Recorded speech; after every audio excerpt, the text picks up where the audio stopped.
and welcome to Might Be Awesome. My name is Sam Basher. And I'm DJ Wooldridge. And today we're going to be doing a review of Men in Black International, the fourth installment of the Men in Black franchise, the first spin-off, starring Tessa Thompson, Chris Hemsworth, Kumail Nanjiani, Rebecca Ferguson, Liam Neeson, and anybody else? And Emma Thompson, of course. You got a couple Thompsons in there.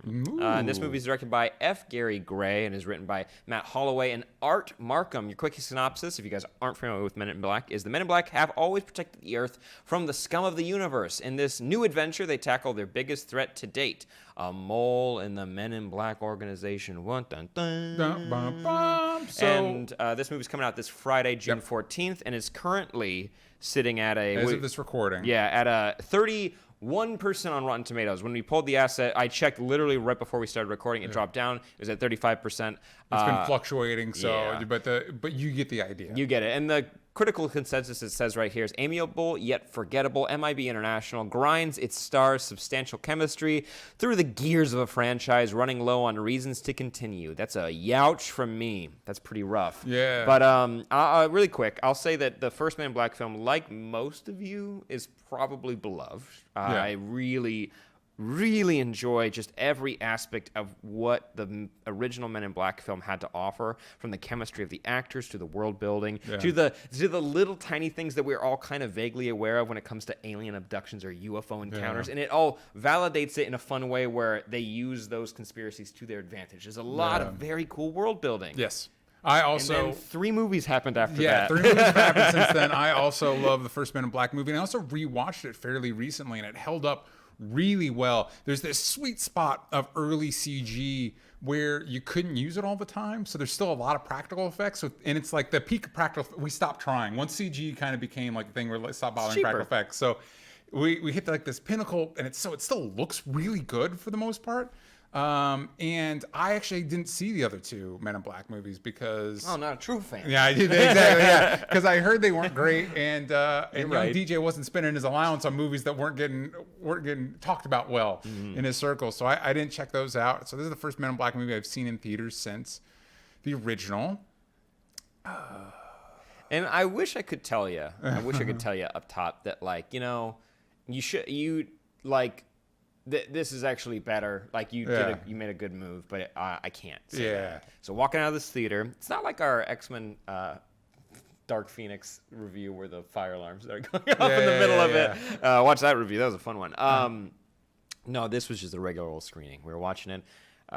And right off the bat, it was this movie kind of whiffs it. Now, this is a spoiler-free review. We're going to be actually talking in depth on our podcast, Only Stupid Answers, and you can check that out this upcoming Monday. So you guys have some time to go see the movie if you want to. If not, you can just hear our spoiler-free thoughts then. But spoiler-free, this movie just kind of whiffs it on a lot of levels, from the usage of their actors to the IP to the overall plot to plot like threads that just kind of fizzle out into nothingness. And a lot of things just kind of feel like half-baked, which is a really big bummer. Especially, I didn't have that high of expectations going into this, besides maybe the chemistry of Tessa Thompson and Chris Hemsworth, which everyone's kind of been rallying behind. And they do have really good chemistry in Thor Ragnarok. They do. In the press for this movie. Yes. And in the edited trailers of this movie. Yeah, they clearly like working together, and I would like to see them keep working together in other franchises. Yeah. Hey, maybe, I know Chris Hemsworth is happily married, but if they ever wanted to date, I'd be like, yes, go for it. I'd be so happy for both of you. You'd make the world a better place. Yeah. But this movie, it's really hard to pinpoint exactly what's happening, but it feels like this is a mess for both of them. Yeah, it's tough because I think it feels like the driving creative force behind it was like, hey, Men in Black makes this money, and Chris Hemsworth and Tessa Thompson were great together in a movie. Let's just have them be Men in Black. It's like, cool. So what happens then? We're just gonna roll cameras and see what happens. You need a big alien at the end, and you need a montage of maybe training in the beginning, middle-ish, maybe. I'm doing a big maybe on that. Maybe on the training. I will say this, positives. The aliens look good. Yeah. We see a bunch of aliens, a lot of practical effects, a lot of CG that look, actually, some of the worm people don't look good. Remember the scene where the worms show up? They look bad. They looked okay. I give it an okay. But for the most part, a lot of the aliens look cool.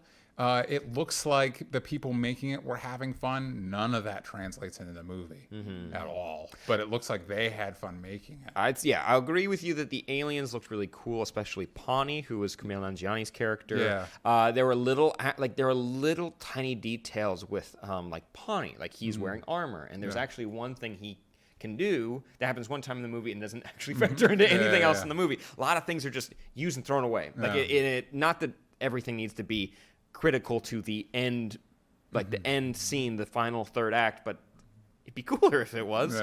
So the alien design's great, and the only other positive I can really find in this, besides, is very pretty people, actors. There you go. Back to the aliens again. Is that everything you recycled from the original movie and original 3 is very good. Every time they bring back that Danny Elfman Men in Black story, it's like, oh yeah, this was really good. This is really good. That first movie was really good. And the font, the Men in Black font. Yeah. You guys remember that? It's kind of like etched. It's very creepy. Did that ever confuse you as a kid when you had a movie that had very clear marketing, like logos and stuff like that, and then the opening credits happen and it's a different font, and you're like, but wait a second. I've seen that before. They messed up. That's not the right one. It's not the big blocky letters. But it does look cool. Now as an adult, I'm able to appreciate the... And I'll say for a second, one of the aspects that was kind of fun in the first movie is that Tommy Lee Jones would utilize like the National Enquirer or the penny saver, whatever, like throwaway tabloid garbage as a way to find aliens in the world.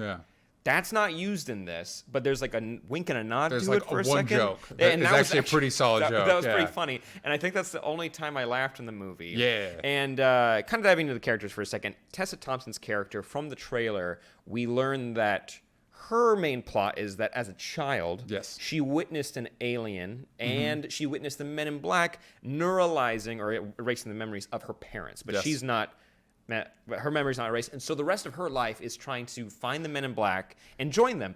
Okay, I wish I could dive deeper into that scene because when it actually happens, it doesn't make any sense. It's so stupid. It's so lazy. Lightest spoilers. I will also say big red flag at the beginning of the movie because it starts off 4 years earlier, and then that scene happens, and I'm like, 20 years before that. And you're like, what? Whoa. Like, what's happening? Keep going. Go further back.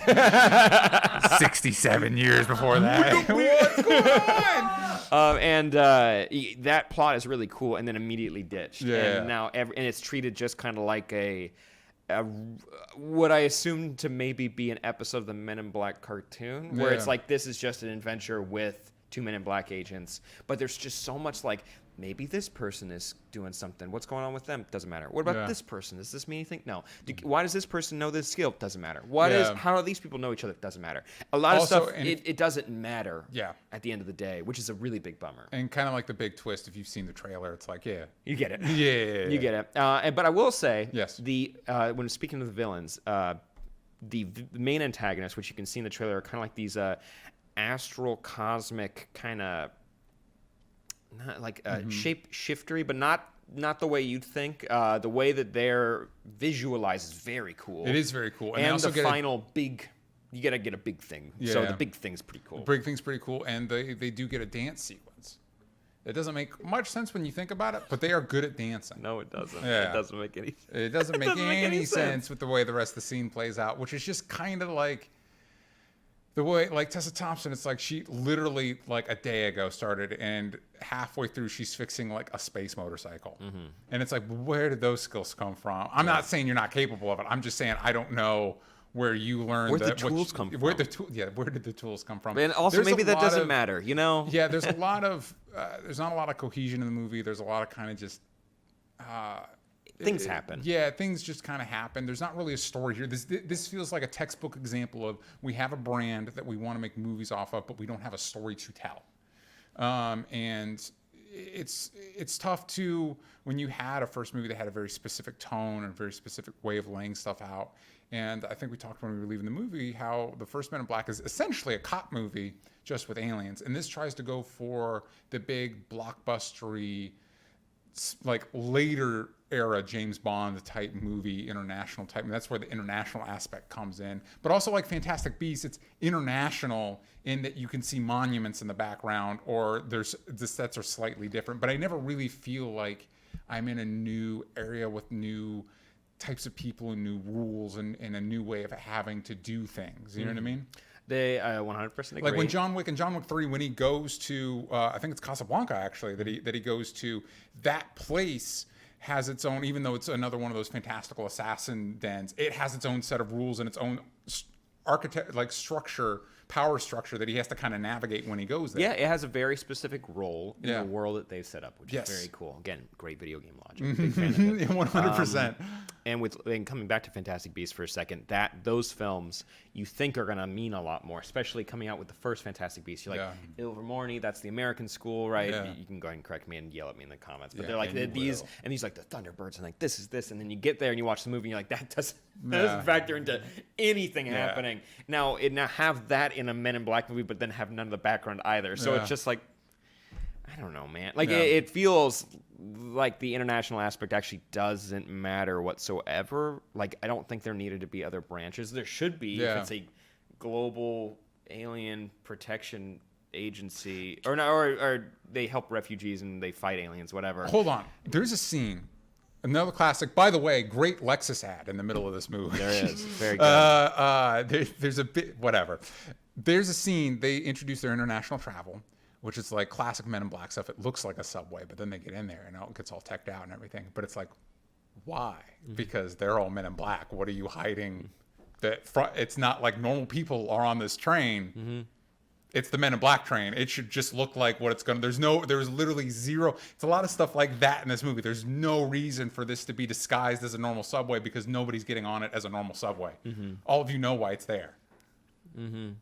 You're not wrong. Yeah. Also, in the trailer, you see Tessa Thompson do a number where she goes, and she goes through a membrane, and you're like, this is some dumb. Like, if you think about it for like a little too long, that's really dumb. Like, to hide an alien crash in the middle of the city. Also, there is a setup early in the movie that you're like, wow, this is going to be dumb when they bring it back. And then they bring it back, and it's way dumber than you think it's going to be. It's so much dumber than you think it's going to be. Yeah, it's a bummer because I can't pinpoint exactly what the first Men in Black film is able to capture that the other movies can't. I think I will say in the second film, you do at least get a very funny scene in the post office when Jay goes to recruit Kay. And he has to try to prove to Kay, now kind of an old grizzled man, that aliens exist. And it's it's a really funny scene that you work at the post office. Everyone at the post office is an alien. You ever looked around? And that's a funny bit. In the third movie, you at least get the time travel scene. And so this movie doesn't have anything like that. Yeah, I think with a lot of these movies, and I think it's in a lot of genre movies, a lot of genre franchises, I think the first Men in Black sets a very specific tone, and part of that tone is a sense of wonder and discovery, and it also is special because of a balance of tones. Because it is darker, but it is fun, but it's not a comedy, but it is funny, right? And I think a lot of movies fall into this trap where it's like people liked it because it's funny, so they just kind of riff and dick around and everything. It's like when the worm aliens got a way bigger role in the second movie, and you're like, or the pug, or any of that stuff, and it's like, yeah, we like that, but it was when it was balanced with all the other tones. And I think other franchises that have struggled with this are the Pirates franchise. You look at that first movie to the movies that happen after it. Ghostbusters is one that's kind of struggled with like the very specific tone the first movie set. And they kind of just, that's part of it. That's part of the appeal. I think franchises that have done a good job of maintaining a specific tone. I think the original Harry Potter movies did a very good job of keeping that same type of feel throughout. What was it, like 9 movies? Is that 8 movies? 8 movies? That original series. So I had to count. and of course, like, it's something the Marvel movies can get dinged for at times, but they've done a good job of at least like maintaining the quality standard from movie to movie. And sometimes the tones can be too similar, not enough shake up, especially when you're 20. There's a difference between 8 movies deep and 20 some movies deep. But like overall maintaining that, like, hey, we're going to give you what you came for.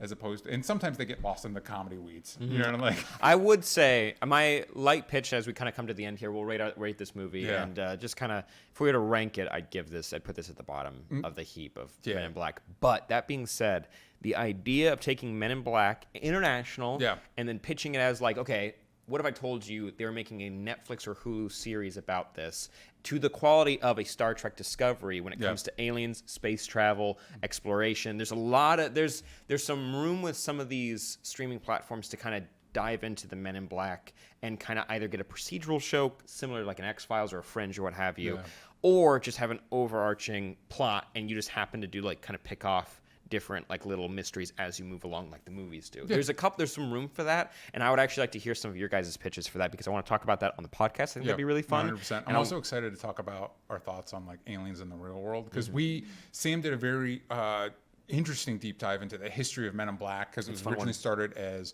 a comic and it's gone through a few hands. I actually think in the original Men in Black movie it's labeled as based on a Marvel comic specifically. This one's different. It's a Malibu comic. Yeah, which is... It's complicated. But anyway, so if you want to know more about that, check out that explainer. And I will say, I think there are a lot of good ideas in this movie. There was definitely a board where they had a bunch of ideas written down. And then they just kind of threw them into the movie. Similar to how a lot of the humor happens in this movie, where it's like, well, what if our actors improvised everything? And you're like, sometimes you do need a little bit of a guiding hand. Overall, there's a scene that just stops, and one of our B-tier characters is just looking at somebody else like, I hate you.